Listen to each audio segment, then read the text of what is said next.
Well, there's two things about it. First of all, when you say that Netanyahu and Smotrich and Ben Gvir should go, it's as if as the rest of the Israeli political scene is peaceful. As a matter of fact, more than 90% of Israelis in a poll said that they should do more in Gaza.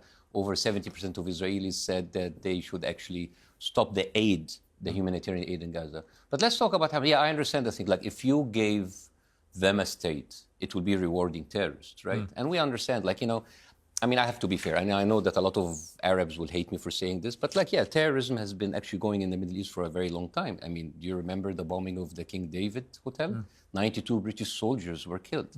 The bombing of the Cairo Haifa train, over 200 soldiers, British soldiers killed. The assassination of Volker Bernadotte or Lord Moyen, all done by Israeli Zionist militias. They were the terrorists, and they were rewarded of having their own state. So I don't understand the double standard. As a matter of fact, one of the people who were in these terrorist attacks was Isaac Shamir, and he was on a terrorist list, English terrorist list, and he couldn't come to London until he became a prime minister. But to be fair, the Israeli government at the time, 1949, have actually declared the Stern gang as a terrorist group, and they arrested two of them.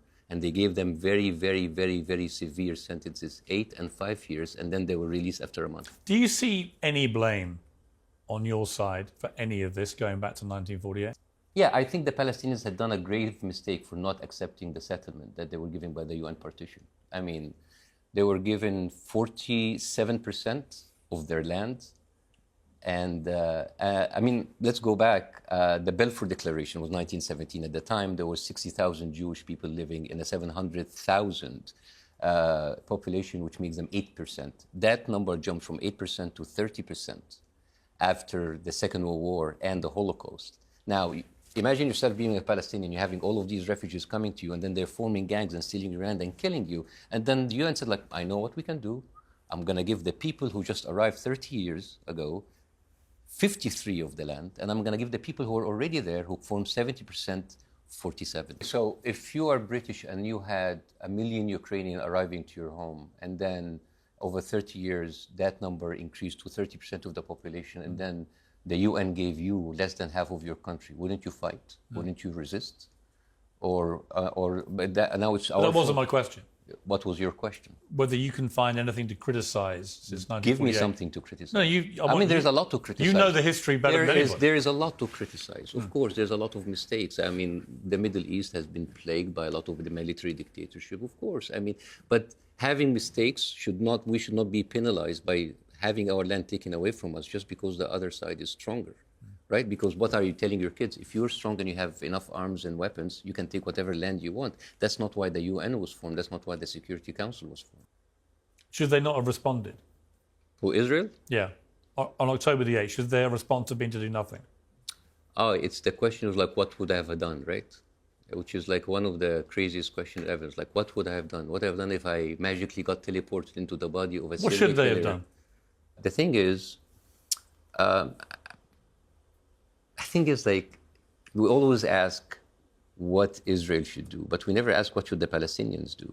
Because, I know that there's really great examples. There are some peaceful examples. There's a beautiful boy called Mido. He's 19 years old. He's an exchange student in Texas. And he was moved from one safe zone to the other, and he ended up into a safe zone, and he was farming. He had a beautiful, beautiful garden. And he was farming and he was blogging about it. His mom died because of lack of medicine, but he continued to farm. And you know what happened to him? He was killed in an airstrike. You asked me about the Nelson Mandela, and there's a monk called Ahmed Abu Trema. He was inspired by the civil rights movements and the anti-apartheid movement in South Africa, and he toured the churches and the schools and the colleges in the United States, and he came back, and Israel hit him in an airstrike, killing 5 of his family, including his son, and he was injured. If Palestinians march, they get killed. If they throw a stone at a tank, they get killed. If they sit at home quietly, someone will come in and take their home away, and they kill them. If someone just picking up olives, that they will kill them. So what would that say? And I don't know, But it sounds to me like what you're doing, you're constructing... That I'm justifying October 7th, right? No, I'm going to put words in your mouth, but it sounds to me like you're saying, what else did you expect? So how do we get... I don't know. Do we expect the Palestinians to sit down as well-behaved victims while they're being killed, well, they should be slaughtered while not making noise. That's But impossible. who should bring Palestine out of this? I don't know, because all of the Nelson Mandelas are either killed or in jail. Are there elements of all those groups who are genuinely terrorist in their thinking? Well, someone's a terrorist is other one's Yeah, hero. but how you categorize it. How I categorize it? I mean, like, I'm an American citizen. Of course, I don't want to come back and find the FBI raiding my house. So yes, of course, they're terrorists. Do you believe that? Well, at the advice of my lawyer, I would say Well, that they're terrorists. I don't think you'd be banned from going back to America. You said think? they were- I came to America and I was so happy that I can speak about anyone I want, and then suddenly it's like, oh, you can do whatever you want, unless if it's like It is. I mean, it's